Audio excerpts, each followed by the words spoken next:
ইতিহাসের কিতাবের মধ্যে পাওয়া যায় প্রায় 2 লক্ষের এক বাহিনী নিয়ে একজন মুসলমানকে মুক্ত করার জন্য 2 লক্ষের বাহিনী নিয়ে নিজে বের হয়ে গেলেন। প্রায় কয়েক মাস সফর করে সেই আম্মুরিয়া পৌঁছে গেলেন। অনেক দিন সেই আম্মুরিয়া অবরুদ্ধ করে রাখলেন, আটকে রাখলেন। আল্লাহ তাআলার কাছে সাহায্য চাইলেন। আল্লাহ তাআলা মুসলমানদেরকে বিজয় দান করলেন, মুজাহিদদেরকে বিজয় দান করলেন। এক মুসলিম মহিলার আর্তনাদের ভিত্তিতে আল্লাহ তাআলা এক বিশাল রাষ্ট্র মুসলমানদেরকে দান করে দিলেন। সুবহানাল্লাহ। ওই দেশ বিজয় করে ওই মহিলা জেলখানায় ছিল, গিয়েছে। খলিফা মুতাসিম বিল্লাহ নিজে সেই জেলখানায় উপস্থিত হয়েছে। জেলখানার গেট ভেঙে সেই মুসলিম কয়েদিদেরকে মুক্ত করেছেন। ওই মহিলাকে খুঁজে অষ্টম বার্ষিক ওয়াজ ও দোয়ার মাহফিলে আল্লাহ তাআলা আমাদেরকে একত্রিত হওয়ার তৌফিক দান করেছেন। সবাই অন্তরের গভীর থেকে শুকরিয়া আদায় করে বলি আলহামদুলিল্লাহ। আলহামদুলিল্লাহটা আসতে হয়ে গেছে। সামনের ভাইয়েরা বলছে, এই ডাইন পাশের ভাইয়েরা বলে নাই। আপনারা ডান পাশ না বাম পাশ না, এই পাশের ভাইয়েরা বলে নাই। আমরা একটু সবাই সম্মিলিতভাবে জোরে বলি আলহামদুলিল্লাহ। এই মজলিসটা অনেক দামি একটা মজলিস, অনেক মূল্যবান একটা মজলিস। কারণ হইল এই মজলিসের মধ্যে যেই জিনিসকে নিয়ে কথা বলা হবে, যেই কিতাব থেকে কথা বলা হবে, এটা হলো পৃথিবীর মধ্যে সবচেয়ে দামি জিনিস। এটার উপরে আর মূল্যবান কিছু হতে পারে? কোরআনের চাইতে মূল্যবান কিছু হতে পারে? কোরআন এমন দামি জিনিস যে নিজে দামি না, শুধু নিজে দামি এমনটা নয়, বরং কোরআনের সাথে যে সম্পৃক্ত হয় তাকেও কোরআন দামি বানায় দেয়। আমি কোরআনের মূল্যের উপরে আজকে কথা বলবো না।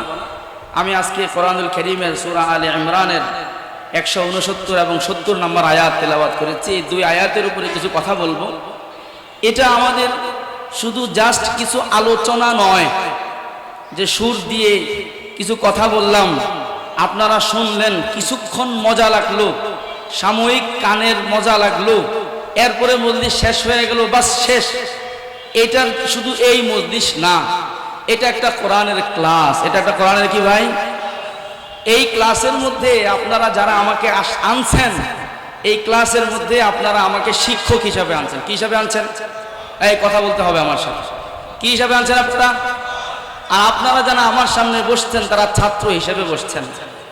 আমি আপনাদেরকে 1 ঘন্টা বা 1 ঘন্টা যেটুকু সময় পাই, এতটুকু সময়ে আমার নিজের বানানো কথা, আমার মায়ের শিক্ষা দেওয়া কথা, আমার বাবার শিখানো কথা বলবো না।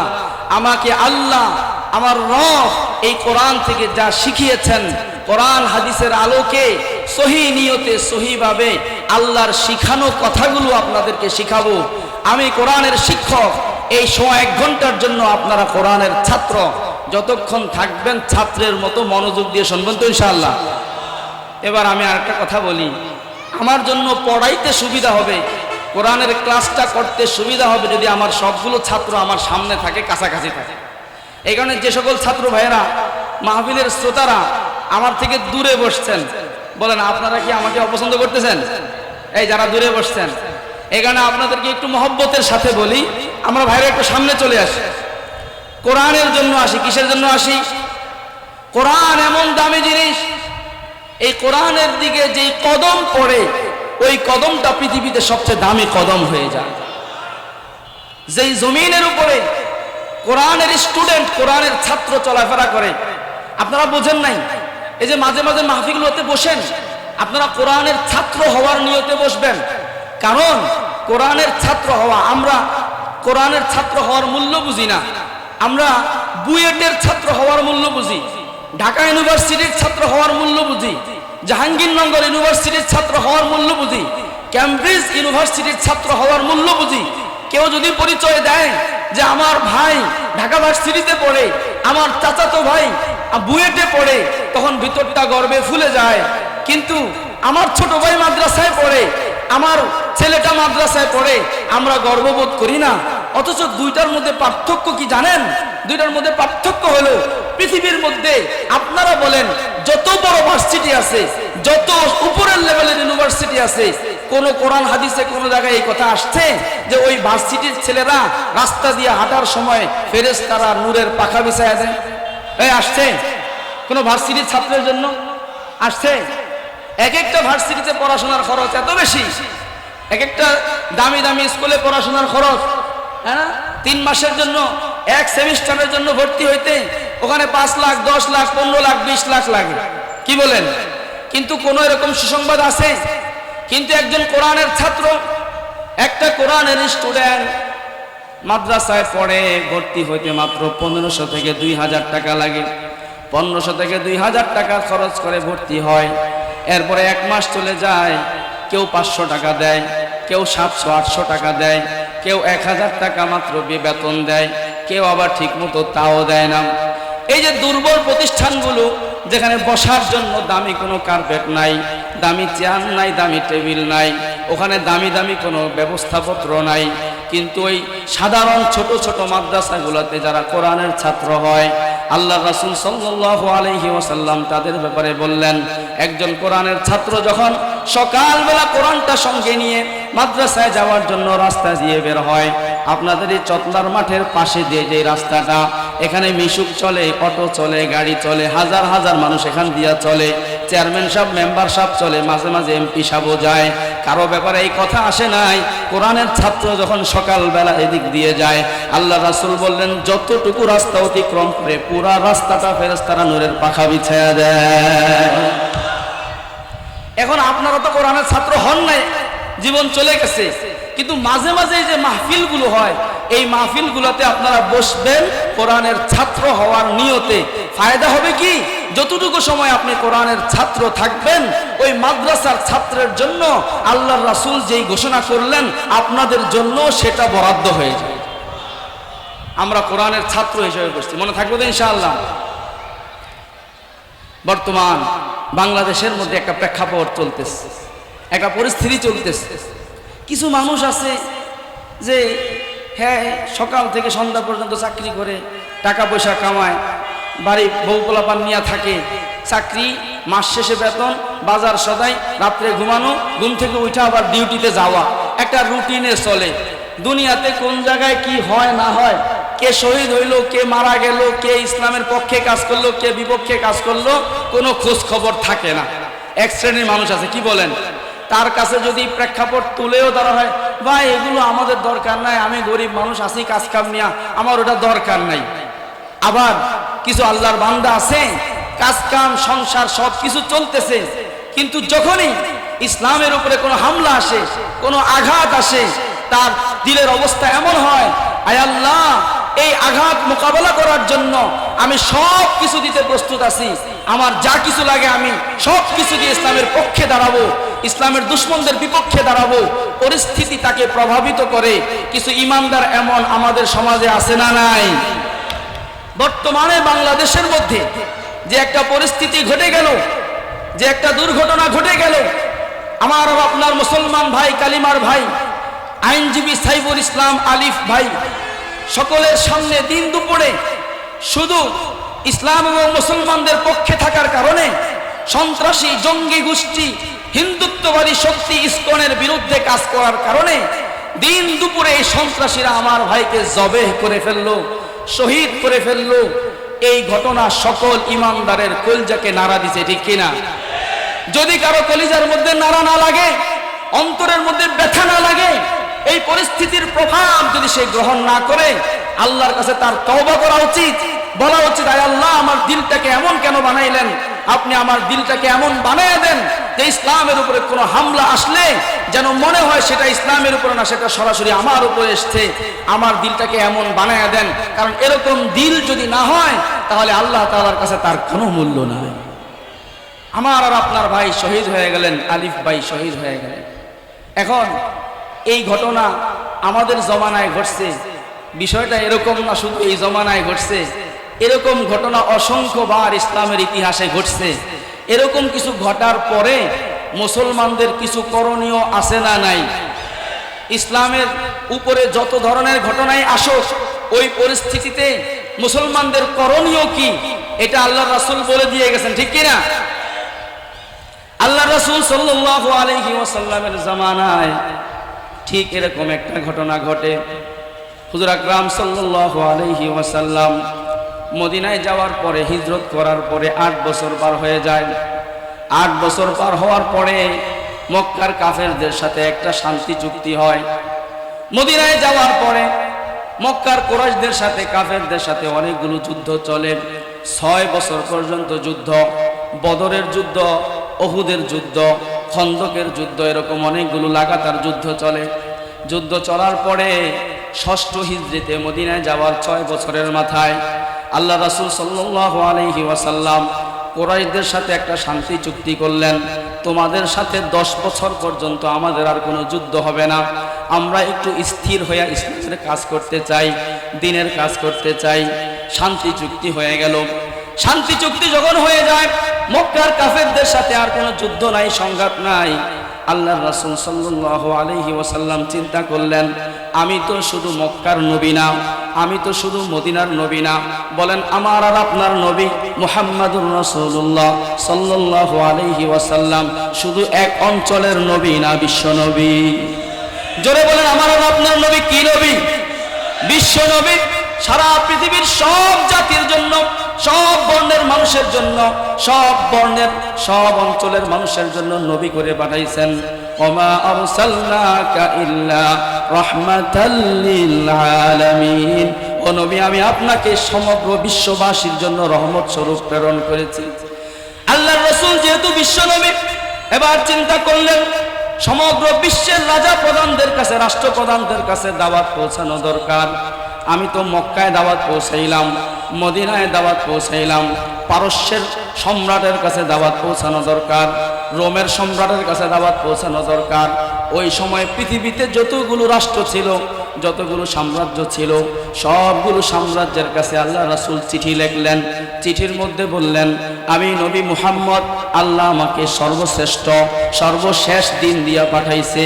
তুমি যদি ইসলাম গ্রহণ করে নাও, তুমি নিরাপদ হয়ে যাবে, তোমার রাষ্ট্রের লোকেরা নিরাপদ হয়ে যাবে। আর যদি ইসলাম গ্রহণ না করো, আমরা তোমাদের বিরুদ্ধে ময়দানে অবতীর্ণ হব। এরকম কথা বলে বলে সবগুলো রাষ্ট্রনায়কের কাছে চিঠি পাঠাইয়া দিলেন। এই চিঠিগুলো গ্রহণ করার পরে কিছু রাষ্ট্রনায়ক মুসলমান হয়েছে, কিছু রাষ্ট্রনায়ক চুপ হয়ে গেছে, আবার কয়েকজন রাষ্ট্রপ্রধান বেয়াদবি করেছে। কি করেছে? যারা যারা বেয়াদবি করেছে সবগুলো ঘটনা বলার সময় নাই, একজনের ঘটনা বলি। যারা যারা বেয়াদবি করেছে এদের মধ্যে একজন হইল শামের গভর্নর, শামের রাষ্ট্রপ্রধান। আল্লাহ রাসূলের চিঠির সাথে বেয়াদবি করলো। আল্লাহ রাসূলের দূত বাহক, চিঠিটা যে বহন করে নিয়ে গেছে, বার্তা বাহক হযরতে হারিস ইবনে উমাইর আল আজদি বিভিন্ন জায়গায় বিভিন্ন সাহাবীকে পাঠাইছেন। শামের গভর্নরের কাছে যেই সাহাবীকে পাঠাইছেন, ওই সাহাবীর নাম হলো হারিস ইবনে উমাইর। কি নাম? হারিস ইবনে উমাইরকে পাঠাইলেন শামের গভর্নরের কাছে। শামের গভর্নরের কাছে নিয়ে যখন সে আল্লাহ রাসূলের চিঠিটা দেয়, চিঠিটা পড়ার পরে তার মেজাজটা গরম হয়ে যায়। কোথাকার কোন আরবের একজন লোক আমাকে আবার দ্বীন গ্রহণ করতে বলে, তার ধর্ম গ্রহণ করতে বলে, এত বড় দুঃসাহস তার। এভাবে সে উত্তেজিত হয়ে যায়। উত্তেজিত হয়ে নবী মুহাম্মদুর রাসূলুল্লাহ সাল্লাল্লাহু আলাইহি ওয়াসাল্লামের বার্তাবাহক হারিস ইবনে উমাইর রাদিয়াল্লাহু তাআলা আনহুকে হত্যা করে ফেলে, শহীদ করে ফেলে। বার্তাবাহক নিরপরাধ একজন মানুষকে কি করে ফেললো? হত্যা করে ফেলল। আমাদের সাইফুল ইসলাম আলিফ ভাই ইসকনের সন্ত্রাসীরা যে তাকে শহীদ করে ফেললো, উনি কি ইসকনের কাউকে হত্যা করেছেন? কোন হিন্দুকে মারছেন? কাউকে গালি দিয়েছেন? কারো বিরুদ্ধে হামলা চালাইছেন? নিরপরাধ আলিফ ভাইকে শহীদ করে ফেললো। ঠিক তেমনি ভাবে হারিস ইবনে উমাইর রাদিয়াল্লাহু তাআলা আনহু ওই শামের কোনো মানুষকে হত্যা করে নাই, রাষ্ট্রপ্রধানের বিরুদ্ধে কোনো কাজ করে নাই, শুধু আল্লাহর রাসূলের বার্তা নিয়ে গেছে, এর কারণে তাকে হত্যা করে ফেললো। এবার আল্লাহর রাসূল সাল্লাল্লাহু আলাইহি ওয়াসাল্লাম কি পদক্ষেপ নিলেন দেখেন, একটু খেয়াল করে শোনেন। আজকের পৃথিবীর দিকে যদি আমরা তাকাই, তাহলে দেখতে পাই পৃথিবীতে সব চাইতে সস্তা এবং মূল্যহীন হলো মুসলমানের রক্ত, ঠিক কিনা? যে যেদিকে যেভাবে পারতেছে মুসলমানের রক্ত প্রবাহিত করে, আমার তো মাঝে মাঝে দুঃখ ভরে এই কথাটা আসে, পৃথিবীতে একটা কুকুর মারা গেলে কুকুরের জন্য কুকুরের দল একত্রিত হয়ে চিল্লাচিল্লি করে, পৃথিবীতে একটা বিড়াল মারা গেলে বিড়ালের জন্য বিড়ালের দল একত্রিত হয়ে কান্নাকাটি করে। কিন্তু এই মুসলমান 100 বছর পর্যন্ত পৃথিবীতে ইসলামের খেলাফত নাই। খেলাফতের পতনের পর থেকে আজ পর্যন্ত পৃথিবীর দিকে দিকে সবগুলো ভূখণ্ডে প্রতিনিয়ত হাজার হাজার মুসলমানের রক্ত ঝরতেছে, কিন্তু বিশ্ব অঙ্গনে এই রক্তের ব্যাপারে কথা বলার একজন মানুষও নাই, ঠিক কিনা? মন খারাপ করার দরকার নাই, একজন মানুষও নাই, এটা দুঃখের কথা, ঠিক আছে। কিন্তু ইনশাআল্লাহ অদূর ভবিষ্যতে পৃথিবীতে এমন একটা পরিস্থিতি তৈরি হচ্ছে, এই পৃথিবীতে কথা চলবে, বিশ্ব পরিমণ্ডলে কথা চলবে, আওয়াজ চলবে, শুধু মুসলমানের আওয়াজ চলবে, অন্য কারো কথা বলার সুযোগই থাকবে না ইনশাআল্লাহ। সময় আসতেছে, 100 বছর চলে গেছে, মুসলমানদের রক্ত ঝরতেছে, এতদিন আল্লাহ রক্ত নিবেন না। 21 শতাব্দী শুরু হয়েছে, এটা মুসলমানদের বিজয়ের শতাব্দী। কারণ আমরা এই শতাব্দীর শুরু থেকে দেখতে পাচ্ছি, এই শতাব্দীর শুরুতে এমন কিছু ঘটনা বৈশ্বিক অঙ্গনে ঘটেছে, এতে বিশ্ব মোড়লরা নড়ে চড়ে বসতেছে। আল্লাহ তাআলা এই জামানায় পৃথিবীর মধ্যে এমন একটা শক্তিকে দাঁড় করায় দিচ্ছেন, সারা পৃথিবীতে কারো ক্ষমতা নাই ওই শক্তির দিকে চোখ বড় করে তাকানো, ঠিক কিনা? এই শক্তির দাঁড়ানোর দ্বারা আল্লাহ তাআলা দাঁড়া করাইছেন কি করেন নাই? মন খারাপ করার দরকার নাই। আজকের পৃথিবীতে প্রতিনিয়ত গাজায় শহীদ হচ্ছে হাজার হাজার, হ্যাঁ অফিসিয়াল ঘোষণায় 40,000 প্লাস, আনঅফিসিয়াল 2 লক্ষ প্লাস মানুষকে শহীদ করা হয়েছে, কিন্তু তাদের জন্য একটা শক্তিশালী কথা বলার মতো কোনো লোক নাই। কিন্তু আমরা ইসলামের ইতিহাস যদি ঘাঁটি, 100 বছর আগ পর্যন্ত, 1300 বছর পর্যন্ত ইসলামের ইতিহাস কেমন ছিল? আল্লাহু আকবার। পৃথিবীতে কোন এক শক্তির এই ক্ষমতা ছিল না, কারো এই ক্ষমতা ছিল না যে মুসলমানকে রক্তাক্ত করবে, দূরে থাক, মুসলমানকে অপমানিত করবে, ইনসাল করে স্থির থাকবে, টিকে থাকবে, এরকম সাহস কারো ছিল না। আমার ঘটনা মনে পড়ে যায়, হায় কত মুসলিম মা বোন লাঞ্ছিত অপদস্থ হচ্ছে, ইজ্জত লুণ্ঠন করা হচ্ছে, কিন্তু তাদের পাশে দাঁড়ানোর কেউ নাই। ঘটনা মনে পড়ে গেছে, আব্বাসী খেলাফতের আমলে, আব্বাসী শাসনের আমলে হযরতে মুতাসিম বিল্লাহ রহমতুল্লাহি আলাইহি, আব্বাসী খলিফাদের একজন খলিফা ছিলেন মুতাসিম বিল্লাহ রহমতুল্লাহি আলাইহি। এই মুতাসিম বিল্লাহ রহমতুল্লাহ আলাইহির আমলে একবার রোম সম্রাট মুসলিমদের অঞ্চলে একটা হামলা চালায়, অভিযান চালায়া কিছু মুসলমানকে বন্দী করে নিয়ে যায়। এই বন্দীদের মধ্যে মহিলাদের একটা জামাত ছিল, মহিলাদেরকেও বন্দী করে নিয়ে যায়। বন্দী করে কোথায় নিয়ে গেছে? আম্মুরিয়া নামক একটা শহর আছে, বর্তমানে তুরস্ক আছে, তুরস্ক। এই তুরস্কর ভিতরে ইস্তাম্বুল থেকে 40 কিলোমিটার দূরে একটা শহর, এটার তৎকালীন নাম ছিল আম্মুরিয়া। এটা তখন রোমানদের অধীনে ছিল, রোম সম্রাটের অধীনে ছিল।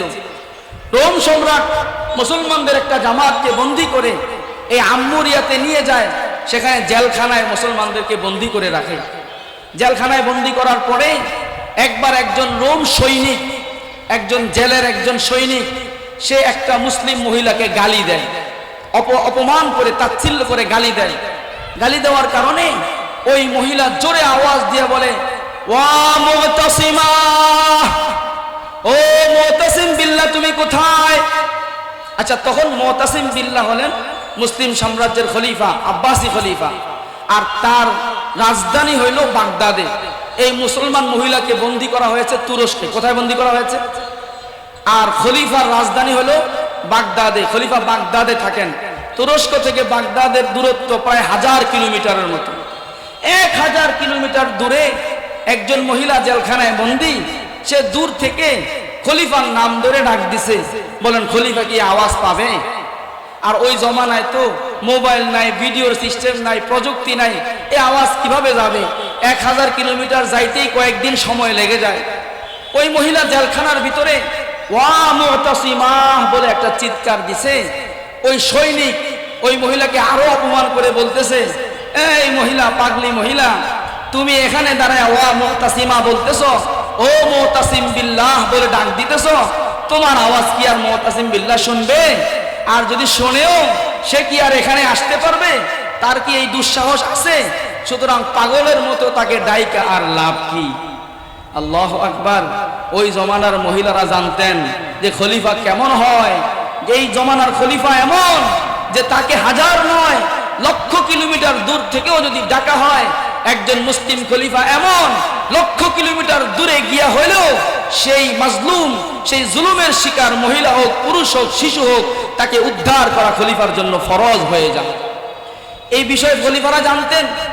আর আজকে আমাদের অবস্থা কি বলেন? আহা, পথের সামনে, বাড়ির সামনে লাশ পড়ে থাকে, রাস্তায় লাশ পড়ে থাকে, তার ব্যাপারে কারো চিন্তা করার সুযোগ নাই। মহিলা ডাক দিলেন। এই অবস্থায় মহিলা কিছুদিন জেলখানায় কাটাইতেছেন। মহিলার কথাটা দিলের মধ্যে লাগছে যে আমি মুতাসিমা করে ডাক দিলাম, আমাকে এই সৈনিক অপমান করলো। কিছুদিন এরপরে পার হয়েছে। কিছুদিন পার হওয়ার পরে এই জেলখানা থেকে একজন বন্দীকে মুক্তি দেওয়া হবে, একজন খ্রিস্টান বন্দীকে মুক্তি দেওয়া হবে। ওই মহিলা জানতে পারছে একজনকে মুক্তি দেওয়া হবে, জামিন মঞ্জুর হয়েছে তার। মহিলা ওই বন্দীকে ডেকে বললেন, ভাই তোমার ব্যাপারে শুনতে পারলাম 2 দিন পরে তোমার মুক্তি হয়ে যাবে। তুমি যদি এই জেলখানা থেকে বের হও, জেলখানা থেকে বের হয়ে একটু কষ্ট করে তুমি এই তুরস্ক থেকে একটু কষ্ট করে তুমি বাগদাদ পর্যন্ত যাইবা। আমি একজন অসহায় নারী, আমার কথাটা রাখবা। বাগদাদ পর্যন্ত যাবে। বাগদাদে গিয়ে মুসলমানদের যে খলিফা, তাকে গিয়ে বলবে, ও মুসলমানদের খলিফা, এই রোমানদের জেলখানার ভিতরে একজন মাজলুম নারী, একজন অসহায় নারী, তাদের হাতে বন্দী, জেলখানার ভিতরে থেকে সে আপনাকে ওয়া মুতাসিমাহ বলে ডাক দিয়েছে। শুধু এই কথাটা গিয়া বলবে। তো এই রোমান কয়েদি, রোমান বন্দী জেলখানা থেকে বের হইল। বের হওয়ার পরে তার মনে হইল একজন অসহায় মহিলা বলছে, আচ্ছা কষ্ট হইলেও আমি বার্তাটা পৌঁছায় যাই। এবার ওই রোমান বন্দী, ওই খ্রিস্টান বন্দী তুরস্ক থেকে, আম্মুরিয়া থেকে বাগদাদ পর্যন্ত পৌঁছে যায়। পৌঁছতে পৌঁছতে তার সপ্তাহ 10 দিন সময় লেগে যায়। ওখানে গিয়ে রাজার, সম্রাটের যেই বাসভবন আছে, বাসভবনের কাছে পৌঁছে যায়। ওখানে গিয়ে যারা দারোয়ান আছে, যারা সিপাহী আছে, তাদের কাছে বলে, আমি সুদূর আম্মুরিয়া থেকে একজন অসহায় মুসলিম নারীর একটা বার্তা নিয়ে এসেছি। মুতাসিম বিল্লাহর সাথে একটু দেখা করতে চাই, আমাকে একটু দেখা করার সুযোগ করে দাও। খলিফা মুতাসিম বিল্লাহর কাছে তখন অনুমতি চাওয়া হলো। মুতাসিম বিল্লাহ বললেন, দ্রুত তাকে আমার কাছে নিয়ে আসো। এবার মুতাসিম বিল্লাহর কাছে যখন ওই লোকটাকে নিয়ে যাওয়া হলো, ওই লোকটা মুতাসিম বিল্লাহর কাছে গিয়া বলে, ও মুসলমানদের খলিফা মুতাসিম বিল্লাহ, ইন্না ইমরাতান মুসলিমাতান মাসজুনাতুন ফি সুজুনির রোম, একজন মুসলিম অসহায় নারী রোমানদের জেলখানার মধ্যে বন্দী। ওয়াহিয়া তুনাদিকা ইয়া মুতাসিমা, ওই জেলখানার ভিতর থেকে সে তোমাকে ডাক দিয়েছে ও মুতাসিম বিল্লাহ বলে। ও মুতাসিম বিল্লাহ, ওই মহিলা আমাকে তোমার কাছে পাঠিয়েছে এই বার্তাটা তোমার কাছে পৌঁছে দেওয়ার জন্য। খলিফা মুতাসিম বিল্লাহ, ইতিহাসের কিতাবের মধ্যে লেখা হয়, মজলিসের মধ্যে বসা ছিলেন, রাজ সিংহাসনের মধ্যে বসা ছিলেন। মহিলার এই বার্তাটা যখন তার কানে পৌঁছলো, উনি আর বসে থাকতে পারলেন না। সঙ্গে সঙ্গে ওনার আসন ছেড়ে দাঁড়িয়ে গেলেন, লাফিয়ে উঠলেন।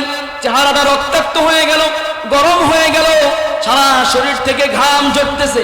সঙ্গে সঙ্গে কাতেবকে ডাকলেন, রাইটারকে ডাকলেন, চিঠি যে লেখে তাকে ডাকলেন। ডেকে বললেন, দ্রুত আমার সামনে আসো। উক্তুব, এখনই চিঠি লেখো, দেরি করার সময় নাই। উক্তুব, এখনই তুমি চিঠি লেখো। চিঠির মধ্যে লেখো, মিন খলিফাতিল মুসলিমিন মুতাসিম বিল্লাহ ইলা কালবির রোম। তুমি চিঠির মধ্যে লেখো, মুসলমানদের খলিফা মুতাসিম বিল্লাহর পক্ষ থেকে রোমান কুত্তার কাছে একটা চিঠি লেখো। বলেন আল্লাহু আকবার। রোমের কার কাছে? রোমের কুকুরের কাছে চিঠি লেখো। কি শব্দ সম্বোধন করেছেন? মিন খলিফাতিল মুসলিমিন, মুসলমানদের খলিফা মুতাসিম বিল্লাহর পক্ষ থেকে রোমের কুকুরের কাছে চিঠি লেখো। হায় রে, বাংলাদেশের মধ্যে, পুরো পৃথিবীর মধ্যে আজকে এমন একজন মানুষ নাই যেই মানুষ কোন মুসলমানের শাহাদাতের সংবাদ পাওয়ার পরে বলবে, লেখো মুসলমানদের রাষ্ট্রনায়কের পক্ষ থেকে ইন্ডিয়ার কুত্তার কাছে একটা চিঠি লেখো। এরকম কথা বলার মতো পৃথিবীতে একটা মানুষ নাই, ঠিক কি না? মুসলমানদের খলিফা মুতাসিম বিল্লাহর পক্ষ থেকে রোমের কুত্তার কাছে চিঠি লেখো।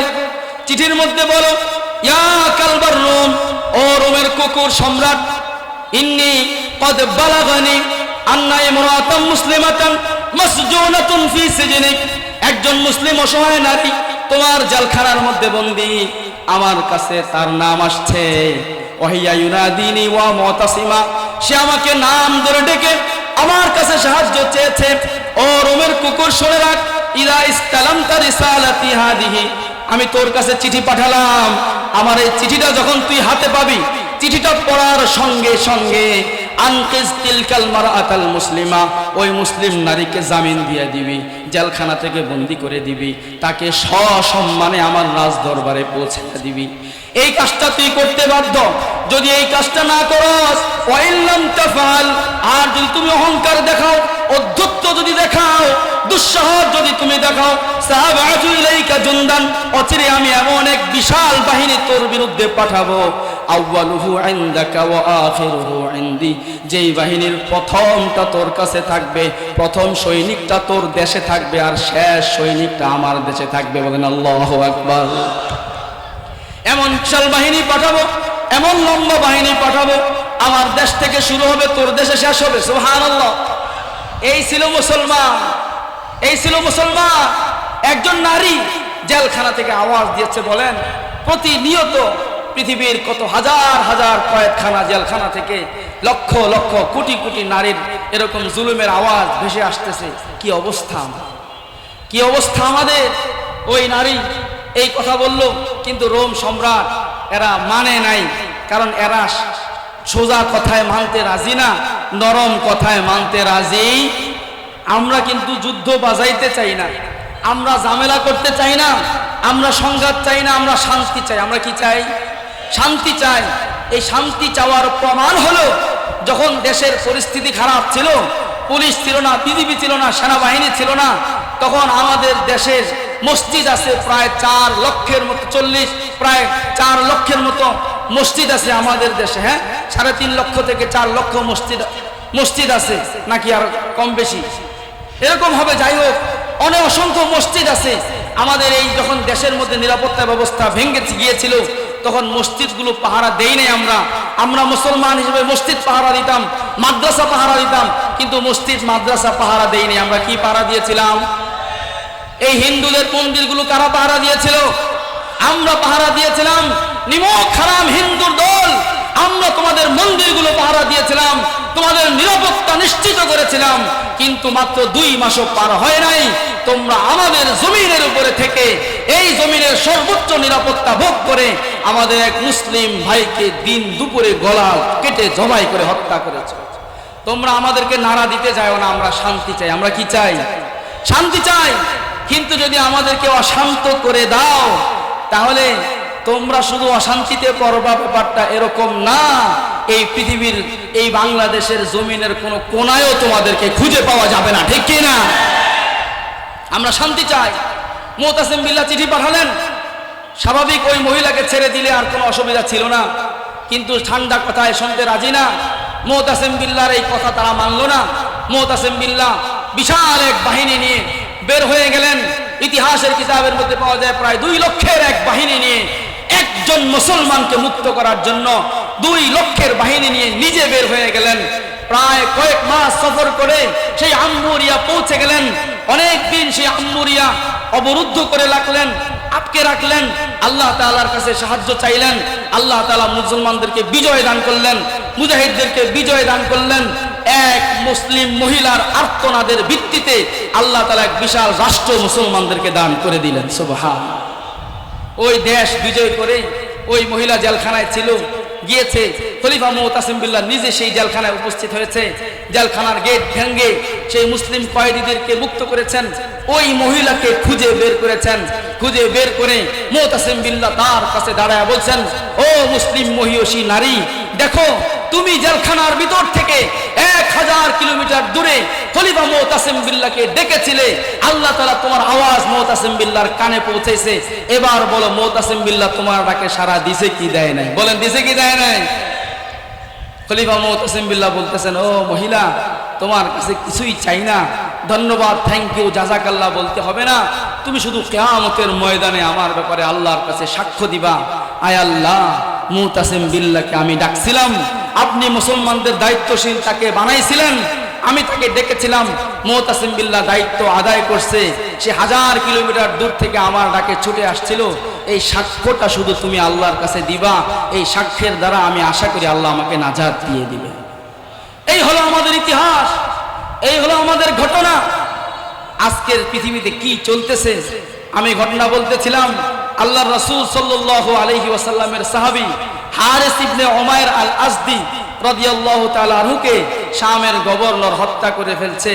একজন নিরপরাধ মুসলমানকে হত্যা করলে মুসলমানদের কোনো করণীয় আছে না নাই? করণীয়টা আমরা বানায় নেই নাই, আমার আর আপনার নবী মুহাম্মদুর রাসূলুল্লাহ আমাদেরকে জানায় দিলেন। আল্লাহ রাসূল সাল্লাল্লাহু আলাইহি ওয়াসাল্লামের কাছে যখন হারিস ইবনে উমাইর আল আজদি রাদিয়াল্লাহু তাআলা আনহুর শাহাদাতের ঘটনা পৌঁছলো, যখন আল্লাহর রাসূল এই ঘটনা শুনলেন, সাহাবায়ে কেরামের মাঝে আল্লাহর রাসূল ঘোষণা করে দিলেন, হাইয়া আলাল জিহাদ, ও মুমিনরা তোমরা সবাই একত্রিত হয়ে যাও, সবাই মসজিদ নববীর চত্বরে জমা হয়ে যাও। সব জায়গায় ঘোষণা লাগাই দিলেন। সাহাবায়ে কেরামকে আল্লাহর রাসূল একত্রিত হতে বললেন। সাহাবায়ে কেরাম চিন্তা করলেন, এই মুহূর্তে আল্লাহর রাসূল আমাদেরকে জমা কেন করছেন? কই কোনো জায়গা থেকে তো কোনো যুদ্ধের আওয়াজ পাইলাম না, কোনো যুদ্ধের ঘোষণা তো আমরা শুনলাম না।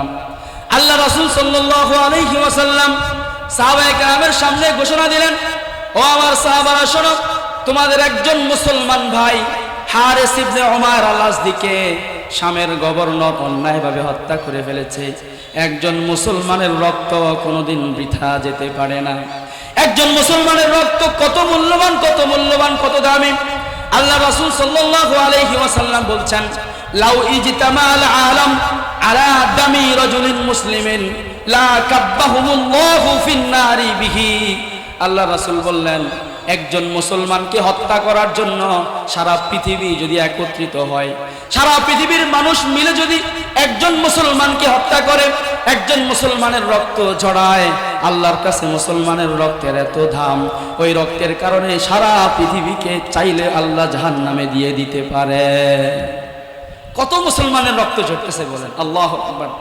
মুসলমানের রক্তের দাম আমাদের কাছে নাই, আল্লাহর কাছে আছে, ঠিক কিনা? আল্লাহর কাছে কেমন আছে জানেন? আল্লাহু আকবার। পৃথিবীর যেই ভূখণ্ডে জুলুম এর শিকার হয়ে কোন মুসলমানের রক্ত ঝরে, ওই ভূখণ্ডটা আল্লাহ তাআলা ঈমানের জন্য বরাদ্দ দিয়ে দেন। ওই ভূখণ্ডটা আল্লাহ তাআলা ইসলামের জন্য বরাদ্দ দিয়ে দেন।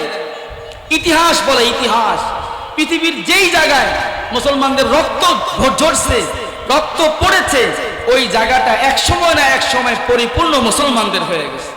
ইনশাআল্লাহ আমাদের এই বাংলাদেশের জমিনে 1-2 জন মুসলমানের রক্ত ঝরে নাই। ইতিহাস আগে যেমন ছিল এখনো আছে। এই মুসলমানদের ভূখণ্ডে আবু সাঈদের রক্ত ঝরেছে, আবু সাঈদের রক্ত পড়েছে। আল্লাহ তাআলা ফলাফল দিয়েছেন কি দেন নাই? আবু সাঈদের শাহাদাতের পরে যেদিন আবু সাঈদ শহীদ হয়ে গেছেন, আল্লাহ ফয়সালা দিয়েছে, আল্লাহ ফয়সালা করে ফেলেছেন, আবু সাঈদকে হত্যাকারীরা বাংলার জমিনে আর থাকতে পারবে? থাকতে পারছে? শহীদের রক্ত যেই জমিনে ঝরে, ওই জমিনটা আল্লাহ ইসলামের জন্য বরাদ্দ দিয়ে দেয়। ইনশাআল্লাহ চট্টগ্রামের জমিনে শহীদ সাইফুল ইসলাম আলিফ ভাইয়ের রক্ত ঝরেছে। এই বাংলাদেশের মধ্যে সর্বপ্রথম চট্টগ্রাম হিন্দুত্ববাদী এই ইসকন সন্ত্রাসীদের কবর চট্টগ্রামে রচিত হবে, ঠিক কিনা? এই চট্টগ্রাম ইনশাআল্লাহ বাংলাদেশের মধ্যে সর্বপ্রথম ইসলামের নামে স্বাধীন হবে ইনশাআল্লাহ। যেখানে রক্ত ঝরে ওইটা বৃথা যায় না, বিফলে যায় না। আল্লাহ রাসূল বললেন, তোমাদের একজন ভাইকে অন্যায়ভাবে শহীদ করা হয়েছে, তোমরা সবাই ঐক্যবদ্ধ হয়ে যাও, সেই মুসলমানের রক্তের বদলা নিতে হবে। আল্লাহ রাসূল সাহাবায়ে কেরাম থেকে 3000 সাহাবীকে বাছাই করলেন। কয় হাজার? 3000 সাহাবীকে বাছাই করলেন। মানচিত্র বলে মদিনা থেকে শাম যে অঞ্চলে মুসলমানদের যুদ্ধ হয়েছে খ্রিস্টানদের বিরুদ্ধে, ওই জায়গার দূরত্ব প্রায় 1500 কিলোমিটার। কয় কিলোমিটার? 1500 কিলোমিটার। 1500 কিলোমিটার দূরে একজন মুসলমানকে শহীদ করা হয়েছে। সেই শহীদের বদলা নেওয়ার জন্য আল্লাহর রাসূল 3000 সাহাবীকে তৈরি করলেন। এখন এই 3000 সাহাবীকে মদিনা থেকে 1500 কিলোমিটার দূরে পাঠানো হবে। যখন যুদ্ধটা হবে আরো অনেকগুলো সাহাবী শহীদ হবে কি হবে না বলেন? আরো অনেকগুলো সাহাবী শহীদ হবে না? আরো অনেকগুলো লাশ পড়বে, আরো অনেকগুলো মানুষ মারা যাবে। এখন এটা কেমন বুদ্ধির কথা? একজন মানুষের রক্তের বদলা নেওয়ার জন্য 3000 মানুষকে মদিনা থেকে এত দূরে পাঠায়া দেওয়া, প্রায় 1500 কিলোমিটার দূরে। ওখানে মুসলমানদের খাদ্য সংকট হলে খাদ্য দেওয়ার ব্যবস্থা নাই, পানির সংকট হলে পানি দেওয়ার ব্যবস্থা নাই, মুসলমান রাস্তা হারায় ফেললে রাস্তা দেওয়ার ব্যবস্থা নাই, মুসলমান আহত হলে চিকিৎসা দেওয়ার ব্যবস্থা নাই, ঠিক কিনা? এগুলোর ব্যবস্থা নাই। এখন এই 3000 মানুষকে পাঠানো হবে কয়জনের বদলা নেওয়ার জন্য? একজনের বদলা নেওয়ার জন্য। আল্লাহ রাসূল সাল্লাল্লাহু আলাইহি ওয়াসাল্লাম এই 3000-এর জামাতটা তৈরি করে পাঠিয়ে দিলেন। আল্লাহ রাসূল বললেন, উখরুজু আলা ইসমিল্লাহ উগজু ফি সাবিলিল্লাহ, আল্লাহর নাম নিয়ে তোমরা বেরিয়ে যাও, আল্লাহর জন্য আল্লাহর দুশমনদের বিরুদ্ধে যুদ্ধে তোমরা লিপ্ত হয়ে যাও। আল্লাহ রাসূল জামাতকে পাঠিয়ে দিতেছেন। কোন জামাতকে যখন জিহাদের জন্য পাঠানো হয়, নিয়ম হলো ওই জামাতের একজন সেনাপতি নিযুক্ত করা হয়। 3000 বাহিনীর একজন সেনাপতি নিযুক্ত করা দরকার। সব যুদ্ধের মধ্যে একজন করে সেনাপতি নিযুক্ত করা হয়, কিন্তু এই যুদ্ধের পরিস্থিতি, এই যুদ্ধের সিস্টেমটা ছিল ভিন্ন রকম। আল্লাহ রাসূল একজন না, পরপর 3 জন সেনাপতি নিযুক্ত করলেন। কয়জন? 3 জন সেনাপতি নিযুক্ত করলেন। এই জামাত যখন বের হয়ে যাচ্ছে, আল্লাহ রাসূল বলে দিলেন যে তোমাদের প্রথম সেনাপতি হবে যায়েদ ইবনে হারেসা। আল্লাহ রাসূলের প্রিয় পাত্র, মহব্বতের একজন সাহাবী যায়েদ ইবনে হারেসা 1 নম্বর সেনাপতি। ফাইন কুতিলা যায়েদুন ফা জাফর ইবনে আবি তালেব। আল্লাহ রাসূল বললেন, যদি যায়েদ শহীদ হয়ে যায় তাহলে যায়েদের পরে আমির হবে, সেনাপতি হবে জাফর ইবনে আবি তালেব, আলী রাদিয়াল্লাহু তাআলা আনহুর আপন ভাই, আল্লাহ রাসূলের প্রিয় সাহাবী জাফর ইবনে আবি তালেব। এরপরে জাফর ইবনে আবি তালেব সেনাপতিত্ব পরিচালনা করবে। জাফর ইবনে আবি তালেব যদি শহীদ হয়ে যায়, 3 নম্বর সেনাপতি হবে আব্দুল্লাহ ইবনে রাওয়াহা। কয়জনের নাম বললেন? কয়জনের নাম বললেন? 3 জনের নাম বললেন। 3 জনের নামের শেষে বলে দিলেন, যদি যায়েদ শহীদ হয়ে যায়, যদি জাফর ইবনে আবি তালেব শহীদ হয়ে যায়, যদি আব্দুল্লাহ ইবনে রাওয়াহা শহীদ হয়ে যায়, 3 জনের নামের শেষে বলে দিলেন যদি শহীদ হয়ে যায়। আপনাদের কি ধারণা যে 3 জনের নামের শেষে আল্লাহর রাসূল বললেন যদি শহীদ হয়ে যায়, এরা কেউ কি আর ফিরে মদিনায় আসতে পারবে? আর ফিরে আসতে পারবে? কারণ হুজুর আকরাম সাল্লাল্লাহু আলাইহি সাল্লামের 2 ঠোঁটের মাঝখান থেকে যেটা বের হয় ওইটাই আল্লাহ ওহী হিসাবে ঘোষণা দিয়েছেন। ওইটা পৃথিবীর সব কিছু মিস হতে পারে, ওইটা মিস হতে পারে? 3 জনের ব্যাপারে বলে ফেললেন, যদি যায়েদ ইবনে হারেসা শহীদ হয় তাহলে